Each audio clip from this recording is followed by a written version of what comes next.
ఒకరు ఇద్దరు కాదు, ఏకంగా 5,000 మంది బాలికలను ఆ దంపతులు వ్యభిచార రొంపిలోకి దించారు. ఈ సంఘటన దేశవ్యాప్తంగా పెద్ద సంచలనం రేపింది. పూర్తి వివరాల్లోకి వెళ్తే, ఢిల్లీకి చెందిన అఫక్ హుస్సేన్, సారియా బేగం దంపతులు 5,000 మంది బాలికలను బలవంతంగా వ్యభిచారం రొంపిలోకి దింపారు. ఈ దంపతులను గతంలో బాలికలతో వ్యభిచారం చేయించిన కేసులో చాలాసార్లు పోలీసులు అరెస్టు చేశారు. ఢిల్లీ జీబీ రోడ్డులోని రెడ్ లైట్ ప్రాంతం నుంచి 16 ఏళ్ల బాలికకు పశ్చిమ బెంగాల్ పోలీసులు విముక్తి కల్పించగా, హుస్సేన్ సారియా బేగం దంపతుల భాగోతం బట్టబయలైంది. ఈ దంపతులపై పోలీసులు ఏకంగా 3,895 పేజీల ఛార్జీ షీట్ కోర్టుకు సమర్పించారంటే వీరి భాగోతం ఎంతలా ఉందో అర్థమవుతోంది.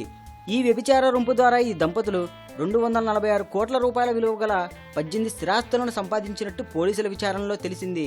వీరు ఓ బాలికతో వ్యభిచారం చేయిస్తుండగా ఆమె విటుడి ఫోన్ నుంచి తన తండ్రికి ఫోన్ చేసింది. చివరకు పోలీసులు తీగలాగగా డొంకంతా కదిలింది.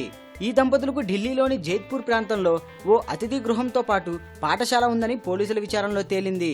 వీరికి ఆడితో పాటు 6 విలాసవంతమైన కార్లు కూడా ఉన్నాయని వెల్లడైంది. బెంగళూరు నగరంలో కూడా వీరికి 4 కోట్ల రూపాయల విలువ గల భవనం ఉండగా దాన్ని ఇటీవల విక్రయించారని తెలిసింది.